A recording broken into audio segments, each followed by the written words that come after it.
Okay, everybody, let's stand up and say a prayer together.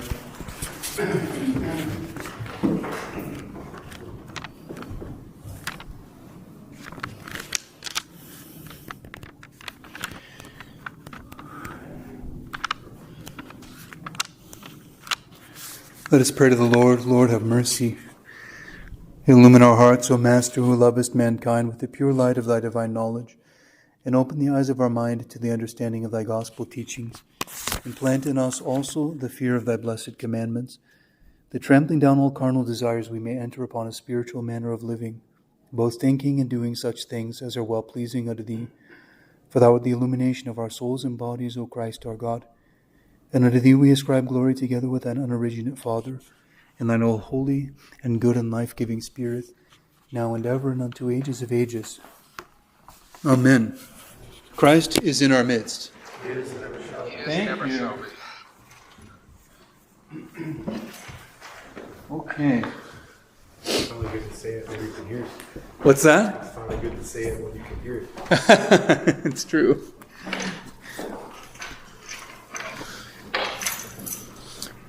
I thought that I might talk to you guys a little bit about the Lenten fast. During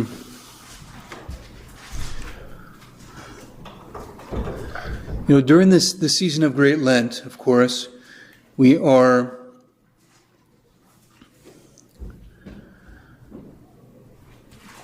going through a season that was traditionally days of preparation for those who are preparing to be received into the church. And I've mentioned it to some of you guys, but perhaps not all know that even though you hear stories like in the Acts of the Apostles of families being immediately baptized and things like that, as Christianity began to grow, the process of bringing people into the faith, especially from paganism, but also from Judaism and other... Christianity was considered to be continuous with Judaism. Originally it was considered a Jewish sect until the Christians were completely marginalized and considered to be something of their own, and then the Christians started to have their own unique identity, which is proper, I think, because, the first council in the Acts of the Apostles, I think is Acts 15. The apostles came together to determine whether or not someone really needed to convert to Judaism in order to be a Christian. Do you remember that? Did they need to be circumcised, for example? Did the men need to be circumcised? And they said, no, you don't have to become a Jew first before you become a Christian. You can become a Christian, go directly toward becoming a Christian, but don't eat meat sacrificed to idols. And, so it was kind of at that time, too, that Christianity started to have its own distinct identity. But because people converting to Christianity come from such varied backgrounds, there's always been a process of initiation called catechesis, which is like formal preparation or a learning time before being brought into the faith. Catechesis, yeah. We call it a class catechism. And it's just a time of formal learning or preparation. And in the early church, formal catechesis could take up to 3 years. 3 years. Because people understood then to convert to Christianity wasn't just a change of preference or a change of religious orientation. I like this better. I'm going to go with that instead of Hinduism or Judaism, or I'm going to give it a try and then see if maybe it'll be a stepping stone along the way.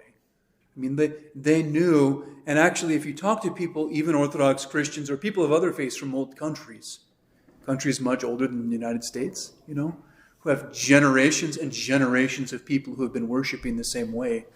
They also knew that to convert in a way is to die to your past. For someone to become a Christian would be to die to their family.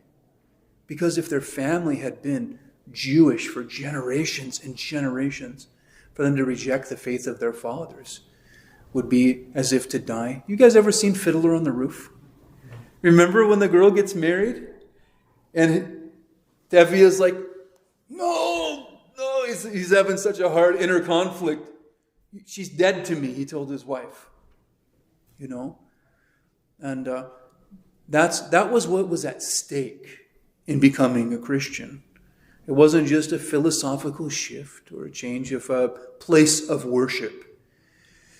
Times of yore, in the past, were not pluralistic like they are here in the United States. We have this kind of Christian tenor in our society, which is going away. I see you wincing a little bit. Yes, it's not. We don't live in a Christian society.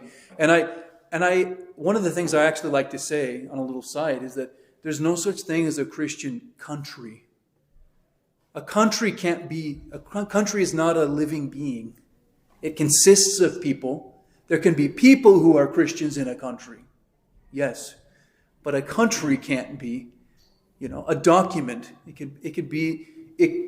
can talk about a belief system, but if the people don't follow it, then the country isn't Christian. So there's no such thing. A country is a concept, but people are real. So you can only have Christian people, just so you know.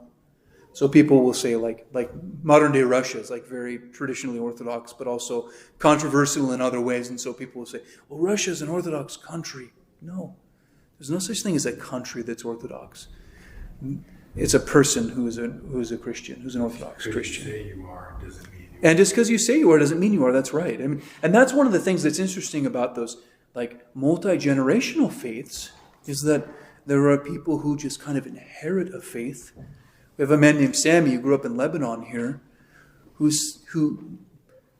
moved to the United States to help support his family back in Lebanon. And he saw all these people, crazy Americans who converted to Orthodoxy. And he goes, people just don't convert back home. Because it's kind of like when you're born and you have a last name, you also have a religion. And that's your faith. And the one rare exception would be if you marry outside of your faith. Mostly a woman would marry a man of another faith and then convert for that reason. So for someone to willfully convert is really to kind of reject their past. And they needed to count the cost. And actually there were times throughout the history of Christianity too, where to say I am a Christian would be to sign your own death warrant. Simply to say, I am a Christian. Right now we have the freedom to say it and we're afraid to say it. But just to simply say, I'm a Christian. And I'm not here to hurt your feelings by saying that either. You know what I mean? And whatever baggage Christianity has. I've told many of you, one of my friends who's the abbot of a monastery was out in public with his cassock on like I dress all the time.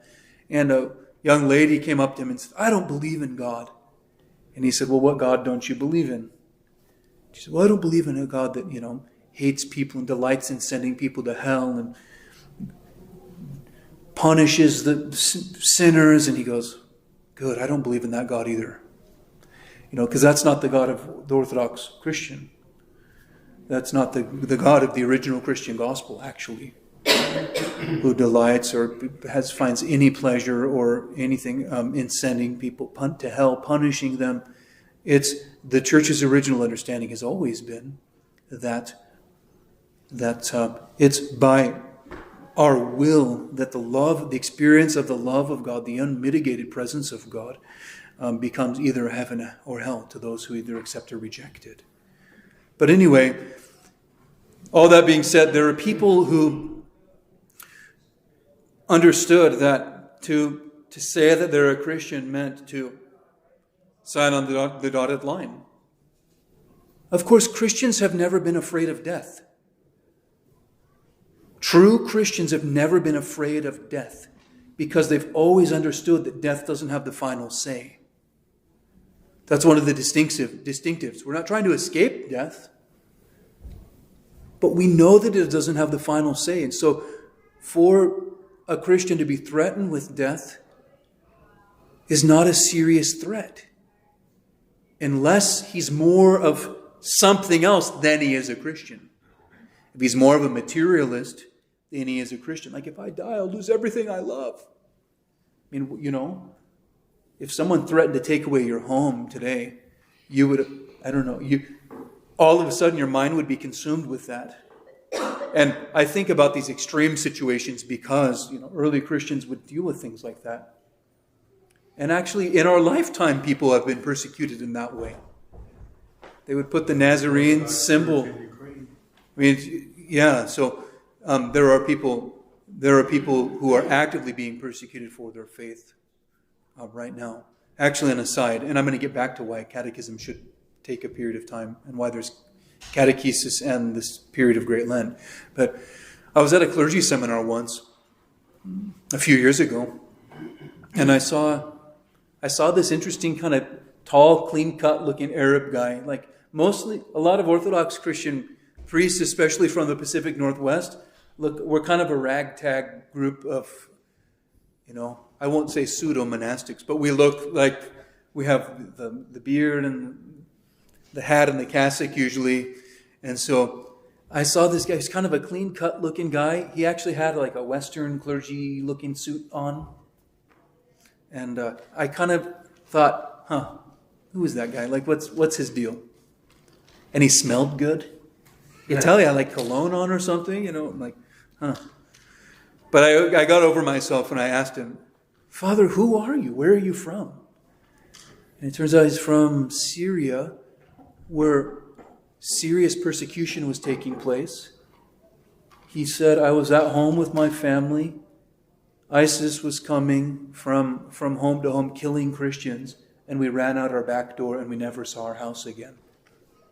We ran into the woods and just kept going with just the clothes we had on. And I'm like, what a fool am I? Like, who? I'm looking at him just superficially. Like, you don't have to dress like a Catholic priest or something, And anyway, it turns out he ran out the back door with his family, escaped death to save his family, and ended up in Germany for a while, serving some Arab immigrant Antiochian Orthodox communities, and then was transferred to, I think he's in California now. Actually, he's an incredible chanter. He's teaching Byzantine chant in our Antiochian House of Studies. But he's experienced something unlike you and I ever have yet, at least. Who knows if we will. I pray we don't. But if we do, we can. But anyway, there was a lot at stake. It was very heavy to change your faith and to convert to Christianity. And with time, then came the understanding that people needed to understand what they were getting into.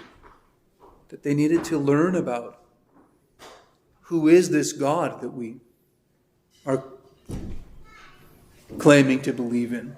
Who is Jesus Christ? And why are we following him? And how do we follow him? And for such a paradigm shift to take place, not only change of mind, but a change of life, took time. And so the early Christian catechetical process came to take 3 years. Now, we tell people, generally when someone shows up and they're interested in exploring Orthodoxy, I tell them to take their time. Because you're exploring something that is very deep and rich, and there's a lot to it. And it's a very significant paradigm shift, as you guys understand. It's a very different mindset. And so in order to learn, you have to slowly absorb and experience the church. And, one guy told me, you're the first pastor who ever told me to slow down, But we do have to slow down because our goal is to enter into eternity, timeless communion with God, timelessness with God. And so actually a big part of our healing, especially as Westerners who are extremely consumeristic, who get what we want, when we want, how, and when we want it. I mean, I can change. I could be Buddhist today and Hindu tomorrow, and I could be both the next day and Christian the following day. I mean, if I want to, because I have the right to. We feel like we have the right to. And that's not healthy for us. It's not healthy for us at all. And the church has understood that. And so I always talk about the fact that the processes that the church leads people through are therapeutic. They're for our healing, for our spiritual and physical benefit. And part of our healing is knowing that we need to slow down and trust in God and learn that there's some learning to do. And the process of catechesis, of learning about Christ, learning about the Scriptures, Christian belief and practice, would culminate in this period of preparation for being received into the church. This 40-day period. Originally it was just a few days, a 3-day strict fast leading up to baptisms on Holy Saturday. But eventually seeing themes of 40 days throughout the Scriptures, or 40 years in the wilderness for the people of Israel, 40 days for Moses on Mount Sinai, Christ fasting for 40 days in the wilderness. The church adopted a 40-day period of fasting, which is abstention from certain kinds of food, not full fasting, not complete or water only or liquid only fasting, but just abstention from certain kinds of food, mostly rich foods, as a discipline and kind of, you could say, self-mastery, and intentional prayer and study as those who are preparing to be received into the church, which is like a marriage,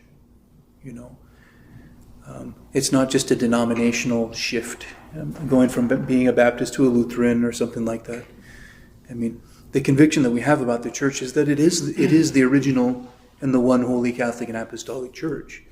So we liken, many of you have heard this already, but we liken your initial stage of just kind of checking out orthodoxy, maybe visiting, seeing what it's like, fellowshipping with people, kind of like dating. It's like dating, just getting to know someone. At some point you realize, this is where I want to be. Actually, this is what I believe and how I would like to spend the rest of my life. And so you become engaged. That's when someone officially becomes a catechumen. And a catechumen is someone who's undergoing the formal or official process of seeking to become Orthodox, to be baptized into the church. And then your baptism is considered like a wedding almost, You're being united to Christ in the sacrament of baptism. And so you can see why there's such a heavy emphasis put on preparation and even self-sacrifice. Because when you enter into a union, when you enter into communion with another, so to speak, it's an act of love and selflessness. You don't do it to get what you want out of it, even though you do benefit from it. When you enter into a meaningful relationship, you benefit from that meaningful relationship, but part of the reason you benefit from it is because you learn how to get over yourself. You learn how to love. You learn how, it's like Christ said, it's more blessed to give than to receive. You learn to live a life of self-giving. And that's what we're called to do as Christians. But it's a big shift and it's a big commitment. And it doesn't mean that when you're received into the church, all of a sudden you are a saint either. You know what I mean? Like, I know. Come on, I put in my time. Can't I be a saint now? No.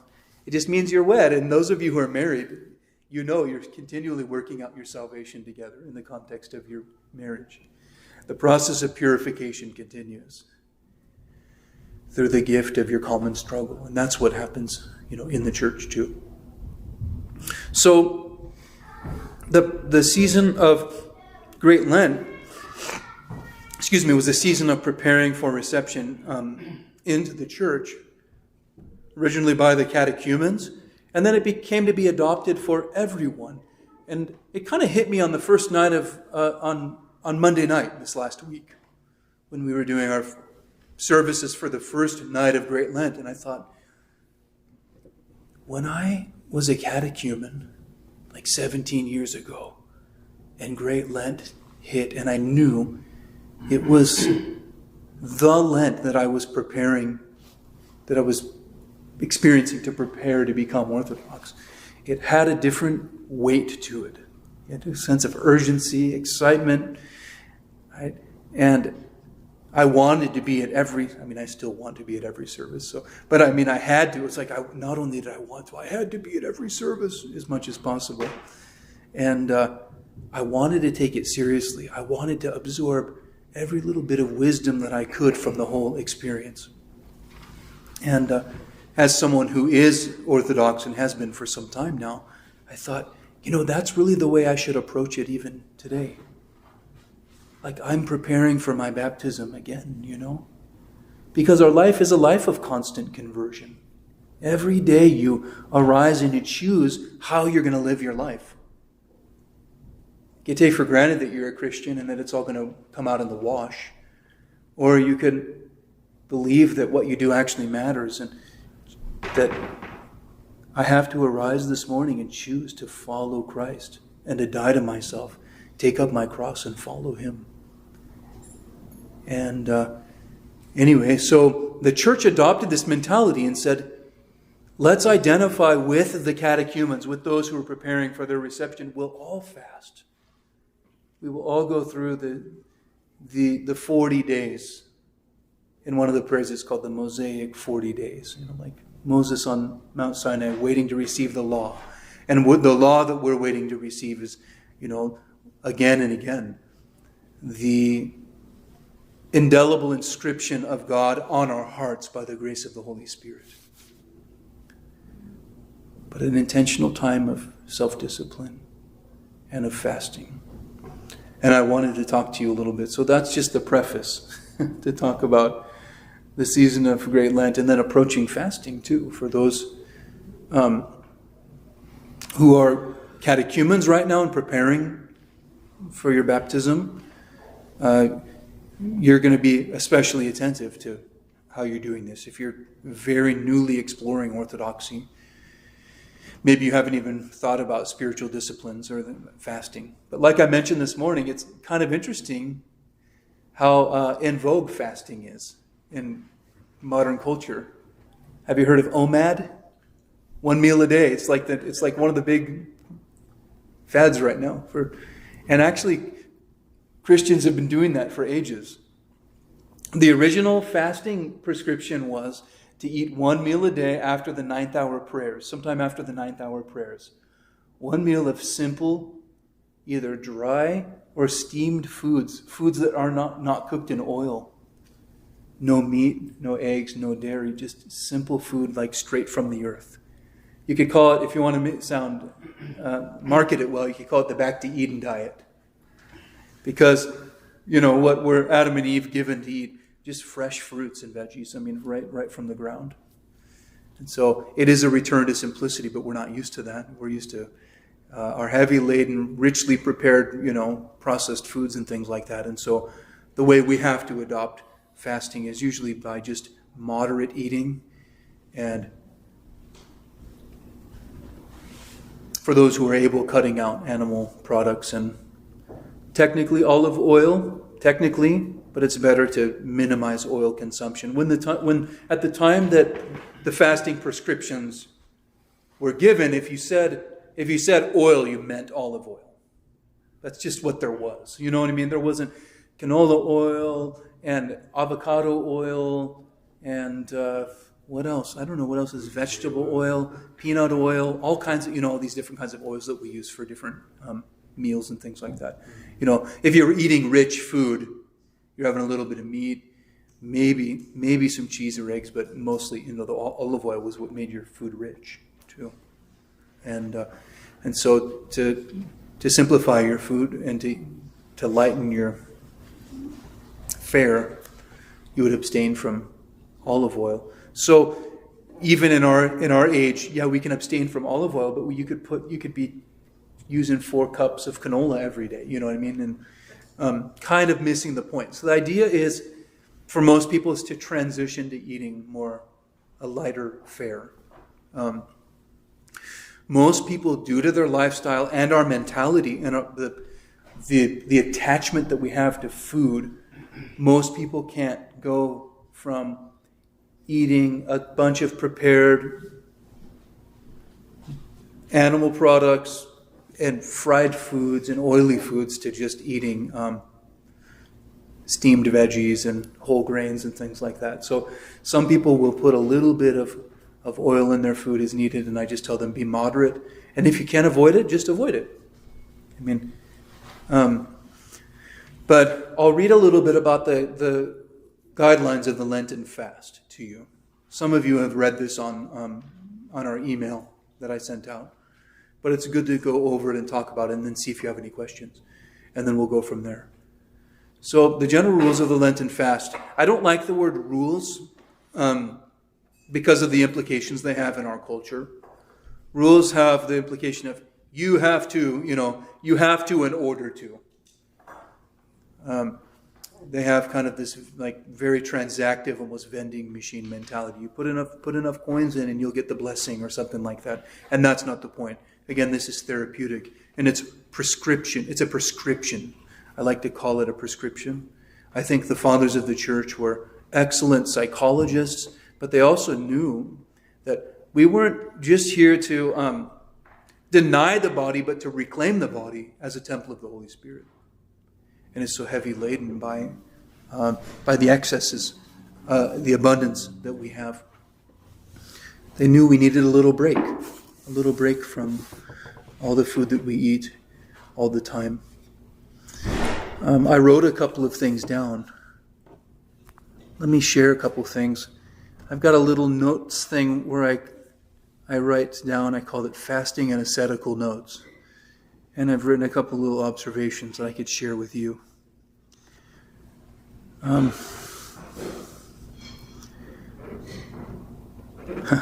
Just because you can doesn't mean that you should. I like that one. Just because you can eat, doesn't mean that you should eat. And I'm not just talking about during fasting times. I'm just talking in general. I wrote this observation: pray as little as necessary and eat as much as possible. That's kind of how we tend to live. Pray as much as you have to. Like, how much do I have to pray every day? But when it comes to eating and self-satisfaction, how much can I get away with without it being too much? So we become minimalists with regard to our spiritual life and maximalists with regard to our appetite. And then I also wrote, eat without thinking while counting your prayers, or counting your calories to the max while measuring your prayers to the minimum. Like, this was me reading the ticker in my own mind, just going, what are we doing? Man, what if I've posed this thought to many people. The fathers of the church teach that our appetite is for God. The appetitive faculty, it's called, or it's referred to as. The appetite that we have is for the satisfaction that can be found in God alone. Now, He's given us the world as our food and as our drink and as a means of communion with Him, but we've come to love it despite Him. And that's a form of idolatry. Our relationship with food can easily become a form of idolatry. So He gave us the world as a means of communion with Him, but we failed to use it that way.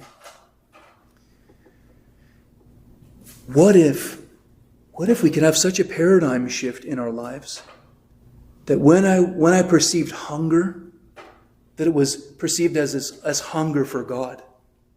If I was thirsty, it was a thirst for God first. What if I was more aware of my spiritual intuition, so to speak, than my physical one? And if I was hungry, then I would, I don't want to sound dorky, snack on prayer instead of, I would say my prayer rope, I just need to pray for a few minutes rather than turning to the pantry. Can you imagine being that? Convinced of the reality of God and our need for Him and for the satisfaction that only He can provide.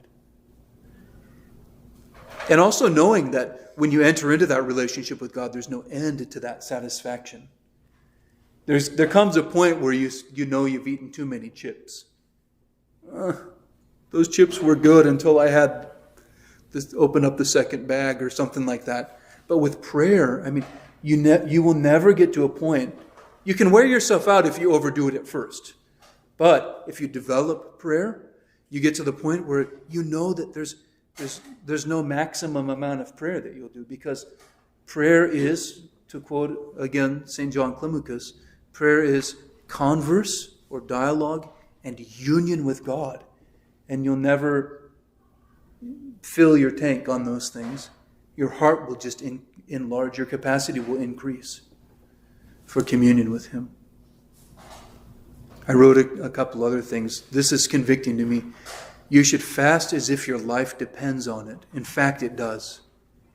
And your integrity in prayer before God and before men, the purity of your heart and the reality of your intention will be revealed by whether or not you give heed to these words. Fast and pray. Who said that? Who said fast and pray?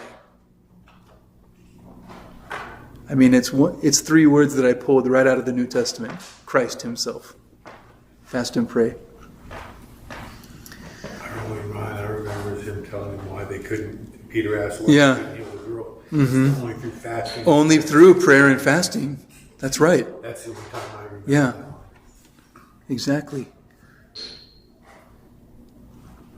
Let me share one other thing about fasting. I have another quote. This is me. I'm breaking from the curriculum.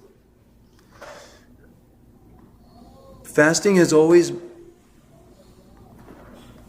been understood as beneficial to the person. It's a universal wisdom. Even the ancient philosophers fasted. I mean, everyone has understood that fasting is important.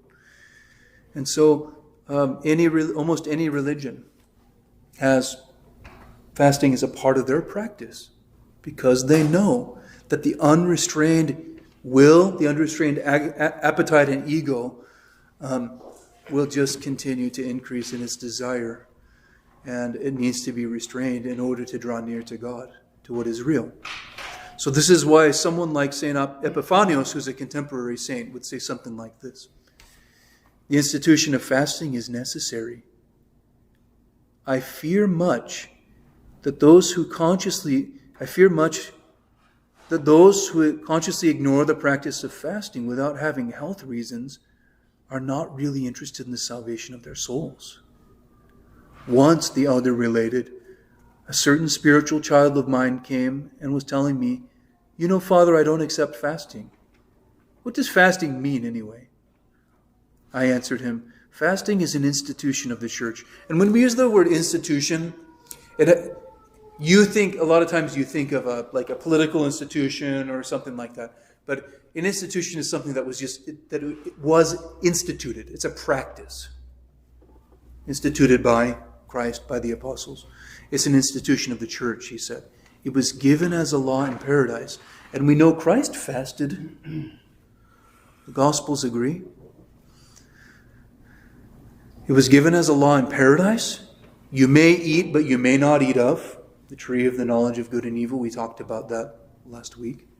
The prophets fasted, as did Moses, the Lord Himself, the apostles, the fathers. If you continue not to fast and hold on to this viewpoint, this is a very holy man. He said, then change elders. Go get your spiritual advice from someone else if you don't want to listen to what I have to say. And again, this was a very sensitive, loving man. So he's not just some spiritual tough guy. That's what I told him. I could hear him. I could see him kind of blushing almost. If, however, he told me, "You know, Father, I accept fasting as the Church ordains, but I cannot fast so much. I'm trying, however, to achieve something," I would tell him, "I accept you, my child. Try as much as you can to live up to what the Church says. But to tell me I don't accept fasting, who are you? What are these things you're saying? Do you hear them?" He responded similarly to someone who mentioned to him in confession that he placed the fasts among the smaller obligations, and for this reason did not keep them, but strove to be correct in the basic elements of our faith. "Won't you tell me, did you come here," he responded, "as a repentant sinner to receive remission, or as a lawgiver?" In the first case, you cannot place fasting in the secondary elements of the Christian life. If the second is the case, then you're not a disciple of Christ, and I cannot read the prayer of absolution over you because he wasn't repentant of his sin. So you can see the church takes fasting seriously, and that's why we have a particular season of the year, and we actually have 4 different seasons of the year during which we have a collective spiritual discipline of doing this. And it's one of the ways of dying to ourselves and taking up our cross.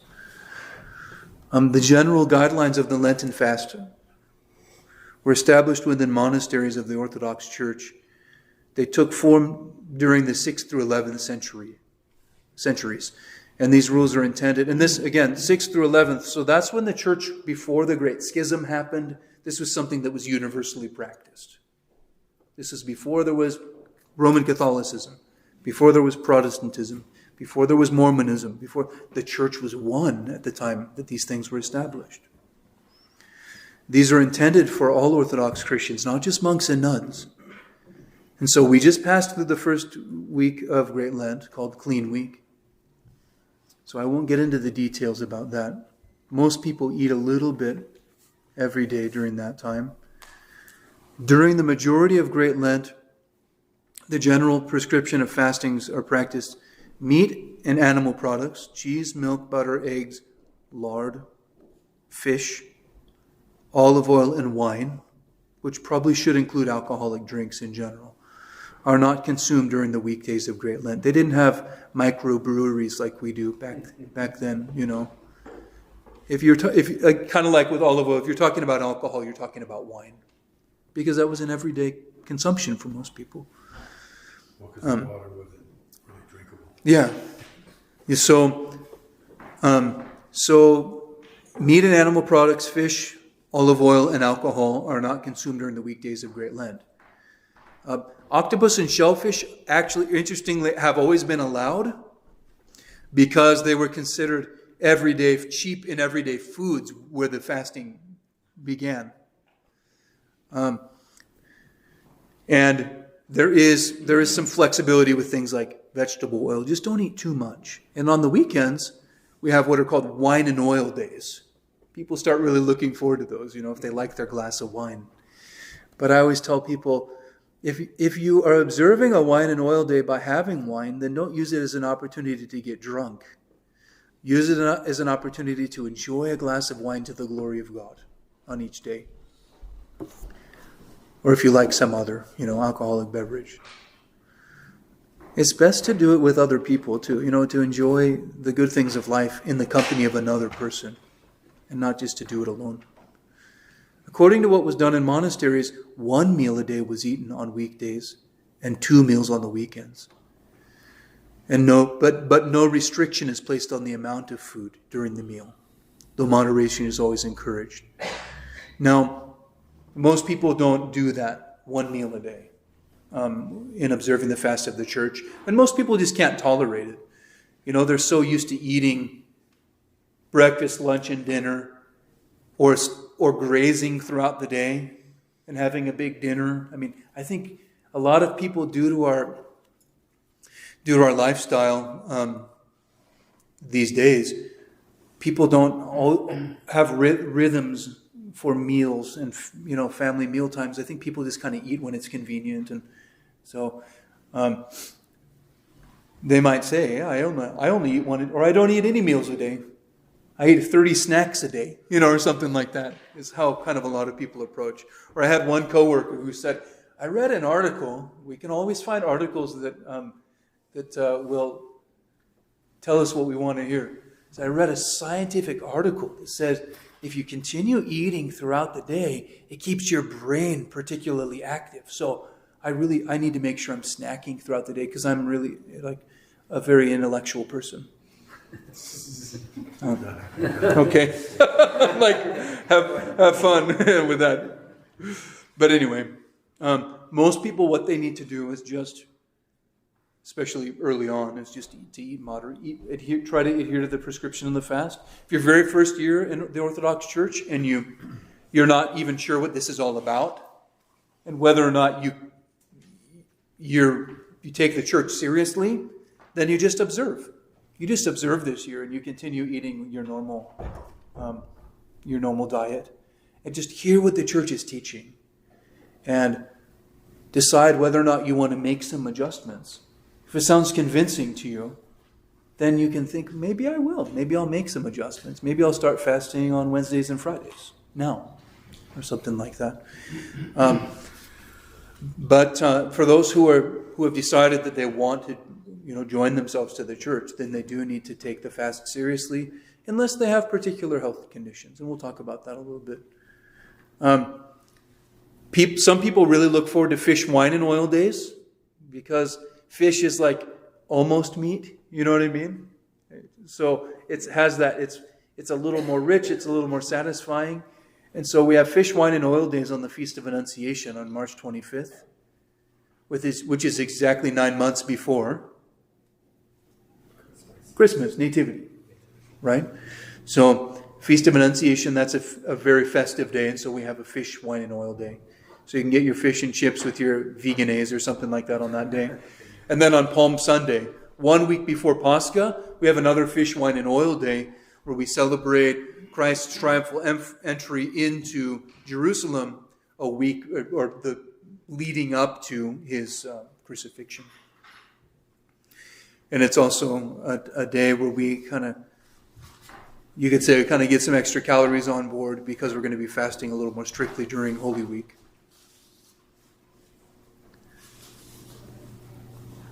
During Holy Week, which is the week before Pascha, and Pascha is for those of you who don't know, it's the Greek word for Passover, and that's what basically is commonly known as Easter these days in the West. And the word Easter has debatable origins, so I won't go into it. But traditionally, it's just always been called Pascha in the church until more recent times. So Pascha means Passover, and it's a reference to Christ's Passover from death to life.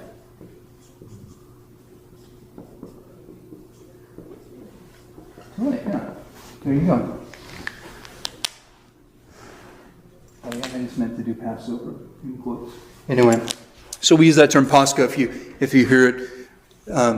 That's what we're talking about. So Holy Week is the week before Pascha, and it's a special time of fasting separate from Great Lent. Like the first week, like Clean Week, the first week of Lent, a strict fast is kept. Some Orthodox Christians try to keep a total fast, which would be like water only on Holy Monday, Tuesday, and Wednesday. But most eat a simple Lenten meal at the end of each day before going to the evening church services.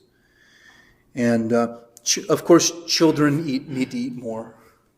Nursing babies, you can't say, "Oh, no milk for you. Sorry, we're fasting." So that would be during Holy Week. During Holy Week, it's a little stricter. And so, if someone asks me what they should do, a lot of people these days, because we come from so many different backgrounds, so many different mindsets, approaches to food, approaches to religion, approach to spiritual authority. People everyone is complex, has different spiritual, psychological, and physical needs. And so a lot of times what I end up doing is working with people individually if they're trying to figure out, what to do, and they can't readily adhere to the regular fasting prescriptions. A lot of people will try to just eat a lot less, or I'll encourage someone if you normally eat throughout the day, maybe eat something very small in the morning and then have a lighter dinner or something like that. But again, this is all about healing the appetite. It's not about following the rules per se. And that's really important. It's about healing not just following rules. This is a new kind of Pharisaism. This is the therapeutic method of the church, and the fathers of the church know how our sins and passions work against us. We become consumed by that which we consume. Or as one author said, when you buy something, it buys you. You could say when you eat something, it eats you, in a way. And that old saying, you are what you eat, it's actually really true. Whatever you eat, if you think about it, you're inviting it. Like it's one of the closest forms of intimacy you have with anything else on earth is to bring it into your body. We do that with food. And we do it we trivialize food in that way, rather than really counting the cost and saying, like, man, am I putting something good for me into my body? By God, or is it just something that I want because I'm addicted to food? Fasting is so popular among different nutrition circles. I was listening to a doctor out of Florida who really encourages eating whole foods and fasting. And he says, you know why you can't fast? His name's Dr. Jamnadas. He says, the reason you can't fast is because you're addicted to food. He's this really nice guy, but he's just like, you're addicted to food. There, I said it. He goes, but if you fast, you will heal. You'll lose the weight. You'll lose the inflammatory problems that you have. You'll lose all, you know what I mean? He's right. Did he have a prescription? For the addiction, yeah, fast. Basically you have to do it. Right. Under guidance, with guidance. And in his case, he's a doctor, so you say, I'll guide you through the process. What you should or shouldn't eat or drink during the fasting times. Can't just fast from solids and drink, Well, it's Coke Zero, there's no calories or something, No. So I read something the other day that in one of our liturgies, I can't remember what it said, fasting not only cleanses your body, but it cleanses your soul. Yeah, that's right. It does. I used to work in the health club industry, and I was a dietitian, and we made people fast for 3 days to clean out their system. Absolutely. Well, and it's commonly known that your immune system will regenerate, reset. If you do a 3-day fast, it's kind of an immune system reset. But it's really hard. The first 3 days are the most psychologically taxing. Actually, if you do a total fast, and that's not what I'm talking about here, but if you do a total fast and you get day 3 is like the hardest day, then it starts getting easier. Day 5, you have this breakthrough where you feel like you're almost like flying. You're more energetic. You're free. There's a lot more freedom. It's pretty amazing. But a lot of us too, we could go. I can't speak for all of you. I can speak for myself. I could go several days without eating food. I've got some extra meals on board already. I want to have dinner, but I already ate it a couple weeks ago, maybe, or something. So, anyway, but just so you know, this is how we approach it. We take fasting really seriously, but you can hear what I'm saying. It's not about the letter of the law. It's about the heart, like you were saying. It's a spiritual cleansing as much as it is a physical action. But, as I mentioned today in the service, it's only as a result of the fall that we have a distinction between the soul and the mind and the body and the spirit and whatever you want, however you want to divvy up the human person. The human person is just one hypostasis, a person, a being. And we have a metaphysical aspect to us. We have a spiritual or a metaphysical and a physical aspect to us. But they're both part of the same. They belong to one another. So what we do physically affects us spiritually. What we do spiritually should affect us physically, unless we're total hypocrites, which a lot of times we are. And we become, we say, well, spiritually I think this way, but, physically I don't really do it. No, that's a big lie. We lie to ourselves a lot. And we have to heal that division through integrity, through discipline, and through spiritual guidance, and time. It takes time. It doesn't happen overnight. These kinds of addictions that we have to thoughts and to activities and to eating and things like that, these will take us several years to work on. It might take you 5 years of just resisting the fast before you finally realize, man, finally I need to really do it. To be honest. Because we're so self-willed. No one's going to tell me what to do. Who's that guy? Father Jeremiah, he's a little chubby himself. So who's he talking? What's he saying about fasting? You know what I mean? Whatever you want to say. And I've been Orthodox for quite some time, and I'm still learning how to take fasting seriously. Just so you know, I'm trying to go deeper into it. And the goal is never to harm yourself either as a result. So, let me read something else. I'm gonna piece together a catechism session instead of doing the formal session that I was going to do. I want to read something from one of the teachings of the church. I have it posted on my website, watchfullove.com. Although I'm not very good at updating it. It's mostly kind of a personal archive that I use to post things for me to remember. But some people go on there to check things out. I'm going to look up a quote from one of the councils of the church that is really insightful. Throughout the history of the church, especially when the church was one and universal, we have these, we'll talk more about them, the ecumenical councils, where the chief pastors of the church, who were also the spiritual guides of the church, they weren't just like,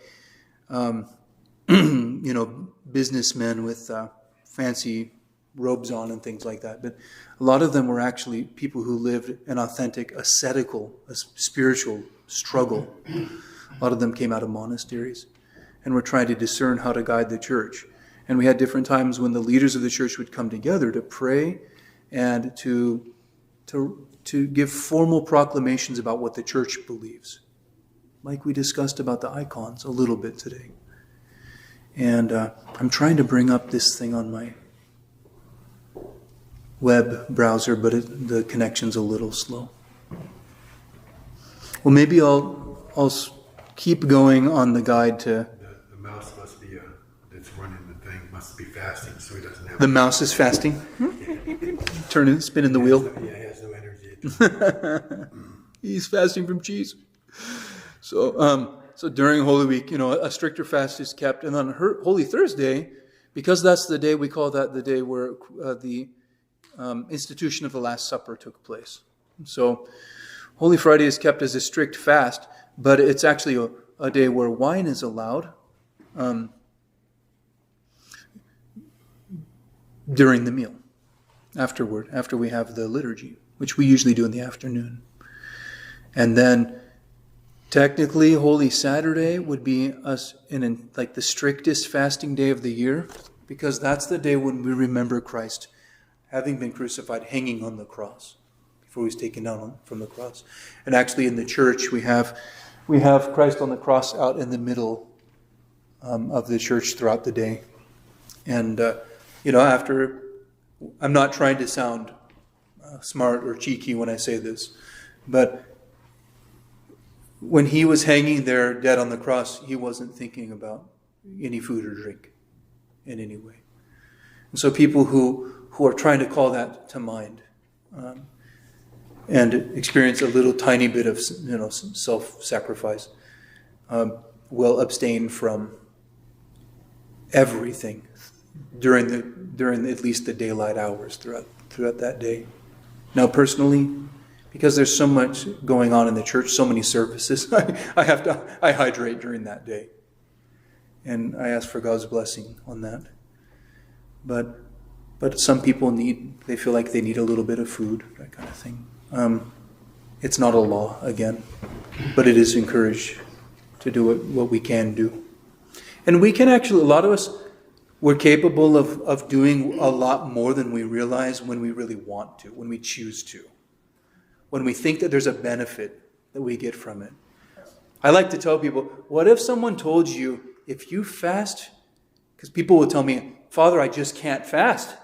I just can't do it. Well, I'll say, well, don't tell me what you can't do. Tell me what you can do then. What's wrong? What are the issues? But what if I told them, if you fast on Holy Friday all day, you'll get $1 million. Well, I mean, maybe I could make it work. You know what I mean? What if you fast for all of Holy Week? Would you do that for $1 million? Well, only maybe if you just did one meal a day. Okay, for $1 million. You know what I mean? I think about it. How our mind works. It's so funny if we really think, or if we think that we're really going to impress someone. Someone we respect or love. If we do something for them. Yeah, I know. But then we go, well, he loves us no matter what. But the thing is, it's our failure to love him. His love for us is unconditional. But we fail to love him. Again, because of our idolatry and our addictions. And that's what we're trying to heal from. We need to love him more than we love food and water even. And even the air that we breathe. That's an intense one to think about. Can't fast from that. No, that's autonomic, they call it, I think, in the medical field. Isn't that right? Yes? I think so. But there is, going back to that, what if I were to go to prayer instead of a snack or something? The fathers of the church actually teach that if you deepen your life of prayer, that prayer can be kind of like your autonomic system. It's just self-activating. It happens. It's telling you. I'm not breaking any confidentiality. I tell a lot of people this.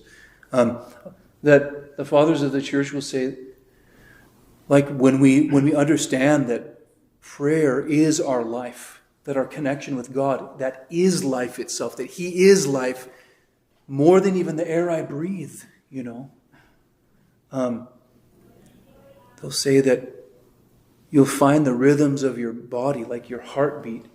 Each one is like a syllable of the Jesus prayer, for example. Lord Jesus Christ, Son of God, have mercy on me. But prayer becomes the most natural thing for you. A mode of being. So you don't become someone who does prayer. You become someone who is prayer. That's what our calling is, to be prayer. Not to love, to be love. That's what we're aiming for. And so that's why all the time I'm telling people, you should kind of know, like, realistically how long your prayer time takes every day so you can, someone gave me a good term, budget your time accordingly. If you don't budget your time accordingly, then you're gonna surprise yourself every morning when you don't have time for prayer. Oh man, it happened again. It's like, who's the one who set the alarm? You know what I mean? But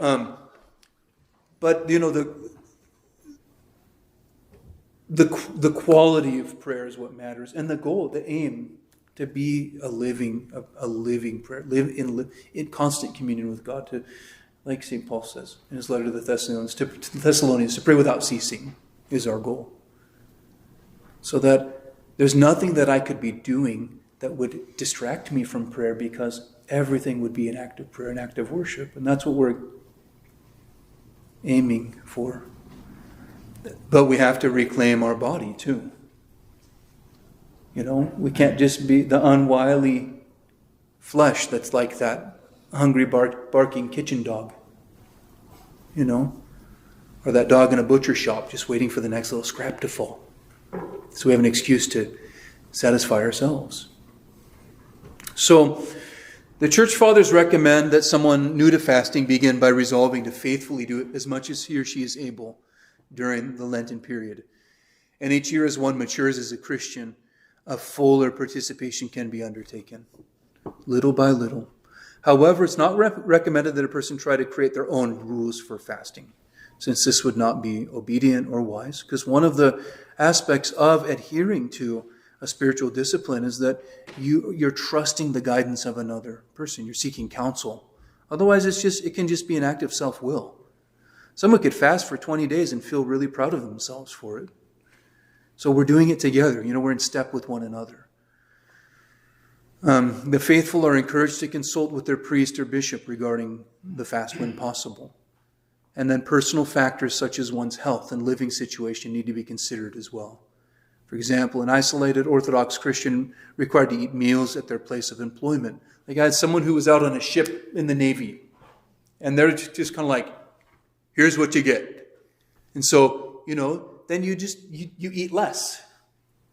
Or you do your best. So, depending on the situation on the ship. But the church understands that there are different situations. Employment, school, someone in prison might have a different situation. The church understands this and extends leniency. It's important to keep in mind that fasting is not a law for us, but a voluntary way of remembering not to sin and do evil. And to try to keep our base desires in check. It's incredible when we try to restrain our immediate and base desires, how we kind of interpret it as almost like a form of persecution. And how quickly we ask, is this really necessary? Why am I so quick to ask whether this is necessary? Because it's threatening something that I'm really deeply attached to. Like that doctor said, because you're addicted to food. It was so funny when he said that. Such a mellow guy. But it helps us keep our focus on prayer and repentance and doing acts of kindness. For we're not under the law, but under grace. Quoting Romans 6. Now let me see if that thing came up. No, it didn't. I got it. Good. So, in one of the writings of the church, we have a word called, it's kind of a funny word, canon, C-A-N-O-N, which means like a measure or a rule, it's translated as. And there are guidelines that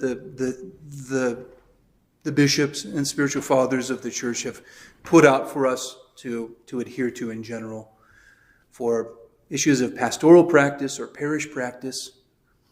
One funny example I give is they had to write one at one time saying that you couldn't bring animals into the church during the church, no animals during the church service, because supposedly that was happening at some point in time. So this one is about the role of the spiritual father or the father confessor in the life of the spiritual child. So it's a pastoral rule or guideline.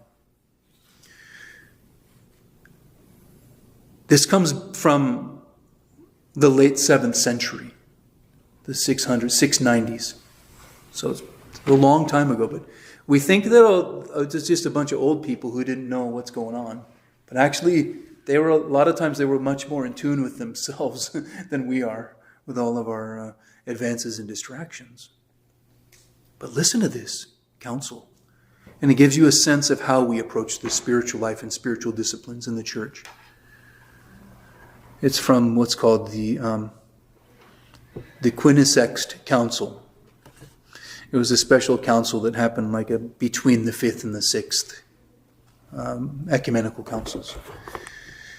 It behooves those who have received from God the power to loose and bind, meaning the priests and bishops, to consider the quality of the sin and the readiness of the sinner for conversion, and to apply medicine suitable for the disease, lest, if he is injudicious in each of these respects, he should fail in regard to healing the sick man. So if someone comes to me and they're so downtrodden, and I tell them, I don't know, maybe they have they've been dealing with food insecurity their whole life. And they overeat because they're afraid of, their relationship with food. They want to get a hold of whatever they can. And I say, well, the way you need to fix that is by stop eating. They're like, what? Some people, due to their trauma, they can't. They couldn't even handle that. So that's not the solution. The solution is to give, to discern what medicine is appropriate. Maybe, realize that how long has it been since you've been without food? It's been 10 years since you were homeless. Now, you've had enough food every day for the last decade. Then let's go down to eating like 3 meals a day and learning to trust that every time you go, that you'll have what you need. Could you do that? I know it would take a lot of courage because you're used to just grabbing at what is available out of that sense of survival, that survival instinct. But that would be a better way than saying, you just need to fast, So you could harm the person and turn them away from God and make them think that God is this, judgmental old man in the sky who's already, you already know he's disappointed. You've fallen short. Now, you become convinced he's disappointed in you. And that's not the point. The disease of sin is not simple, he continues, but various and multiform. And it germinates many mischievous offshoots, from which much evil is diffused. And it proceeds further until it is checked by the power of the physician.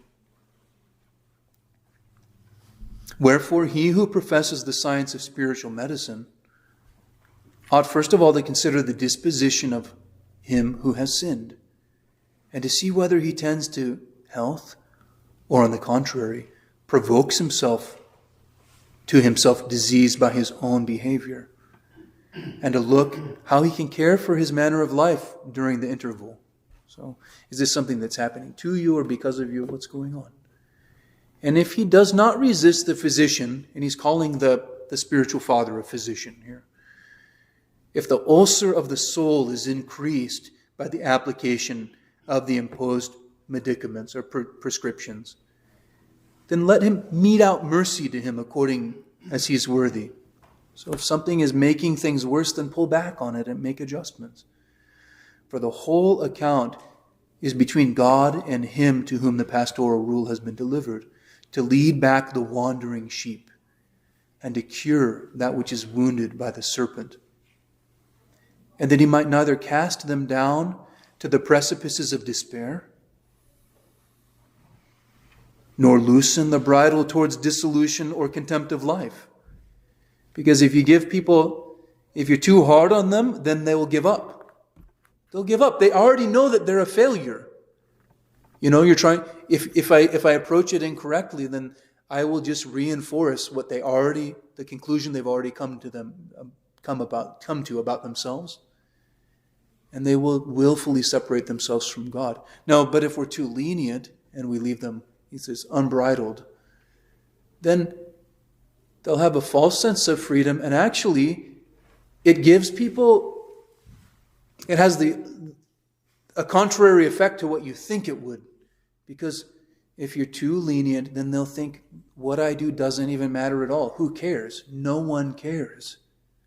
What does it matter what I do or don't do? I'm sitting here talking to this guy who's supposed to be a spiritual physician, and he's like saying, do whatever you want. This life doesn't matter, does it? Who cares? If someone does care, and usually if I'm sitting talking with someone, it's because they're trying to figure out, they know they care about something, and why, but they're struggling to understand what this inner tension is that they're dealing with. You give them an indication that this life is worth living, and here are some steps that you can take. Like one guy says, make your bed. Do something simple just to show it's worth getting up in the morning and making your bed. And then maybe spend some time in prayer too. Someone came once seeking spiritual advice. Their life was in total disarray. And I think they wanted like a spiritual elder to lay hands on them and kind of exorcise the demon, and then their life would be better. And this person, I could tell that this person was having a hard time taking her own life seriously. And I don't know the details, but she wanted kind of a miracle and some affirmation. And I said, I can pray for you, but tell me a little bit about your sleep cycle. Do you go to bed at a given time at night? Do you eat healthy food? Do you get any exercise? Are you working right now? And, it was interesting because this person they had no structure to their life. I'm like, I'm going to pray for you, but I'm also going to tell you, you need to hydrate. You need to eat some healthy food, some fruits and vegetables, and try to go to bed at a reasonable time and get up at a reasonable time. They were a little unimpressed with my counsel. They wanted me to be It's instant world. They figured you could do it instantly. I know. Yeah, it's true. Give them a potion and they're fine. Yeah, I know. And it's kind of like we want a spiritual pill kind of to fix us. And a lot of times what the church is showing us is that, we have the dignity, the God-given, the dignity, the freedom to arise, to stand up, and to find the meaning, that God created us to have in our life. To be convinced that not only does life have meaning, my life does. And therefore it's worth living. And therefore it's worth straining to do well. It's incredible.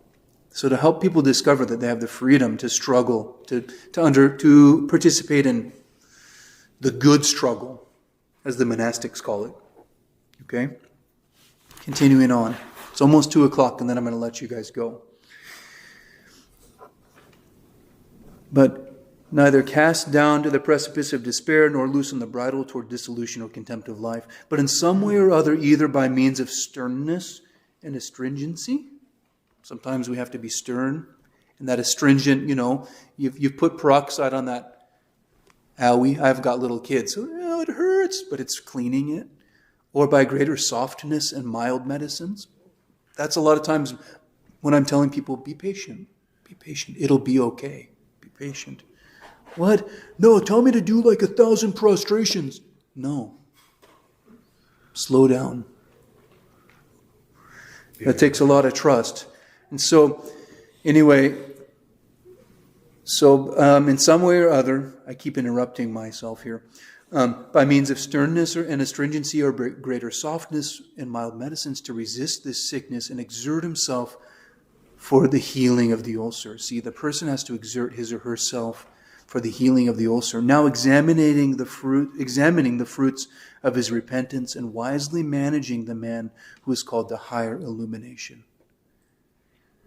For we ought to know two things, to wit, the things which belong to strictness and those which belong to custom, and to follow the traditional form in the case of those who are not fitted for the highest things, as St. Basil teaches us. They're basically saying, it's okay to be, some have a stricter ascetical life, a stricter discipline, like those who are in the monasteries. Those of us who are in the world, our spiritual struggle is a different one, but it's not of a lesser quality. And that's important for us to know as well. Our experience of life is very different. And some people are called to monasticism and a different, at least on the outwardly speaking, they have a stricter, a different kind of life, but who knows what's going on in their mind? I mean, everyone is working out their salvation and seeking this very healing, the restoration of the dignity of the person created in the image of God. And that's the process that we're trying to participate in, and through fasting. If we can't do it with the most basic things in life, with our appetite and with our attention, why do we think that we can do it with anything else? Appetite, attention, possessions, things like that. If we can't find a way to integrate our faith and then our life in God into the most basic aspects, then there is an incredible disconnect. We're trying to heal that artificial disconnect between our spiritual self-perception and our physical self-perception. And to realize that when God became man in the person of Jesus Christ, he united the created and the uncreated. And so that we could become, people like this, integrated human beings. Everyone talks about holistic stuff these days. Orthodoxy is holistic in that way, too. If I could only articulate it a little better, then I think I could really get everyone to become Orthodox. Because it's what everyone's looking for, I think. Anyway. All right, well, it's 2:02, and I need to let you guys go.